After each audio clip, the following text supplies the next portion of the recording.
Vila Morena, terra da fraternidade. O que para si foi o 25 de Abril? Para mim, o 25 de Abril foi um marco muito importante na nossa história. E vou explicar porquê. Na minha opinião, claro. Antes do 25 de Abril, vocês sabem que nós tínhamos uma ditadura.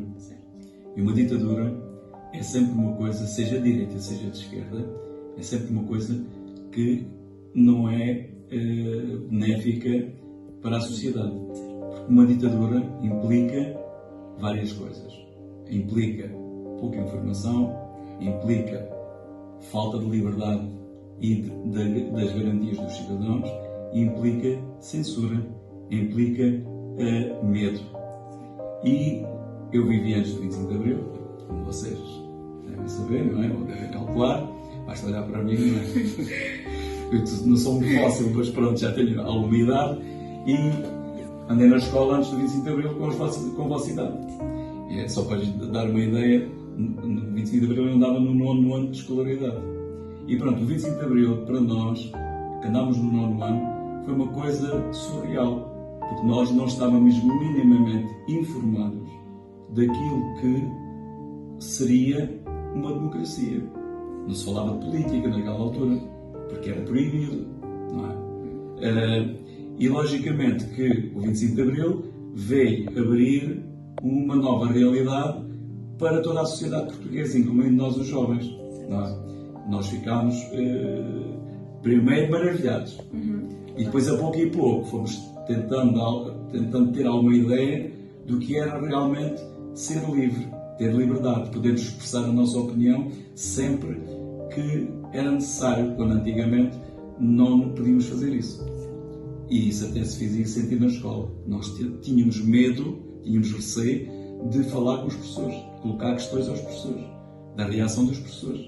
E a partir do 25 de Abril, nós podíamos na escola colocar questões sem medo e expressar a nossa opinião livremente. Isso foi uma grande conquista da democracia e do 25 de Abril, foi precisamente a liberdade de expressão e de opinião. Obrigada. 25 de Abril foi um golpe militar que marcou a população portuguesa. As pessoas sentiam-se bastante sem liberdade de expressão e sentiam-se num regime ditatorial. Com a chegada do 25 de Abril, as pessoas adquiriram os direitos que mereciam como seres humanos e a liberdade de expressão, a educação, entre outros.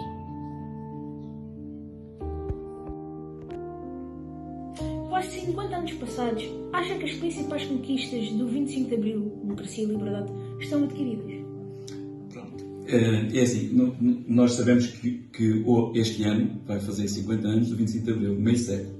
É uma data muito importante, vai ser comemorada a nível nacional e vocês sabem, nas escolas vai ser comemorada de forma diferente dos outros anos anteriores. Há vários programas, há vários aspectos que vão ser tratados, que é os 50 anos do 25 de Abril. O 25 de Abril trouxe-nos democracia e liberdade. Mas eu acho que, passados 50 anos, o que custa mais mudar numa sociedade são as mentalidades. E as mentalidades não se mudam facilmente em 50 anos. E, logicamente, que a democracia é um regime político extremamente diferente e mais facilitador do que foi a ditadura, e nós tivemos 48 anos de ditadura, não é? Mas a democracia também tem limites e não se pode cair em exageros. A liberdade, felizmente, hoje, há liberdade de expressão, de opinião, mas continua a existir hoje uma liberdade que muitas vezes não é cumprida, principalmente pelos órgãos de poder. E vocês sabem que muitas vezes há situações em que na imprensa, tanto escrita como na televisão, há às vezes censura, embora um bocadinho escondida.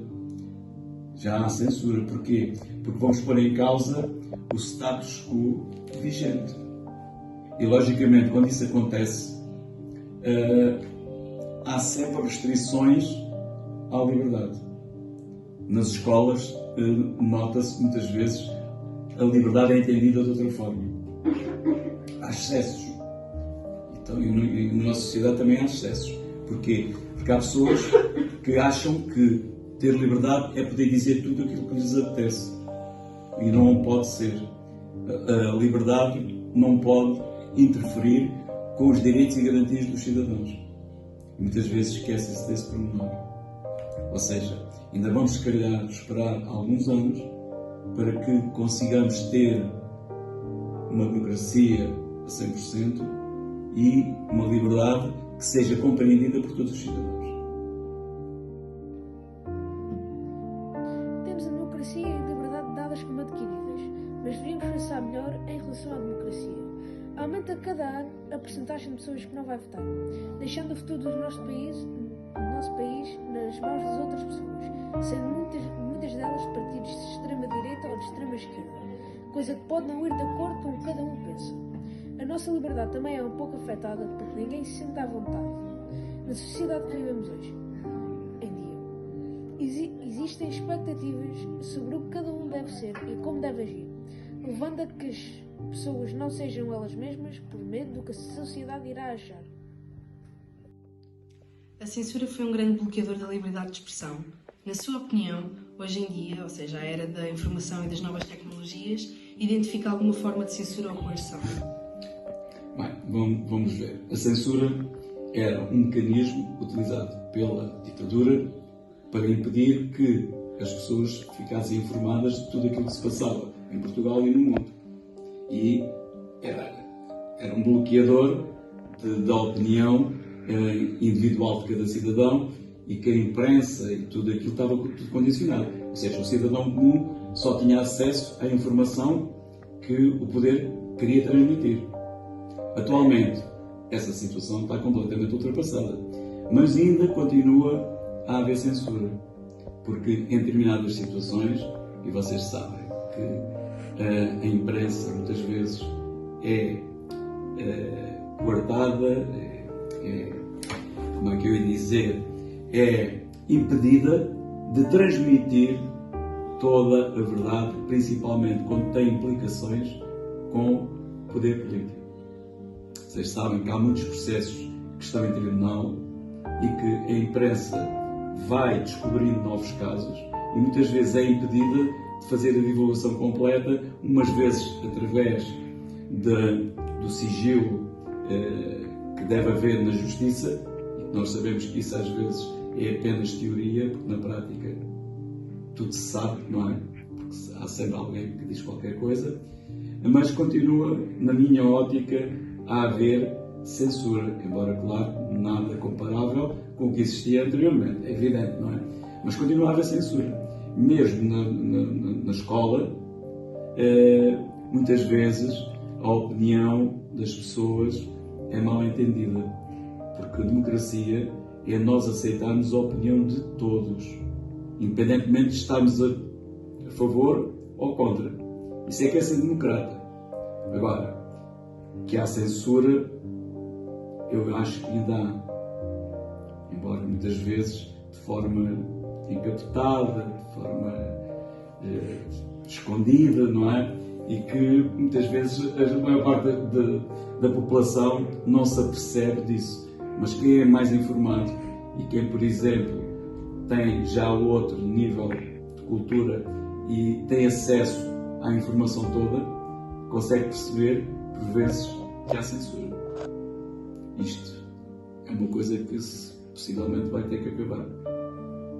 Mas neste momento penso que ainda não terminou, que ainda há um bocadinho de censura. Agora, claro, nada a ver com aquilo que nós tivemos na ditadura, não é? Só um bocadinho aqui, pronto. A censura e a coerção são coisas que estão disfarçadas nas notícias que nós vemos ou lemos, porque o trabalho do jornalista é suposto ser dar voz a quem não tem voz, ou, por outras palavras, a minorias que não são ouvidas. Mas hoje em dia é limitado a dar voz a quem já tem algum tipo de poder e as pessoas são muitas vezes enganadas pelas mentiras. Grândola Vila Morena, terra da fraternidade. O povo é quem mais ordena dentro de ti a cidade. Dentro de ti a cidade. O povo é quem mais ordena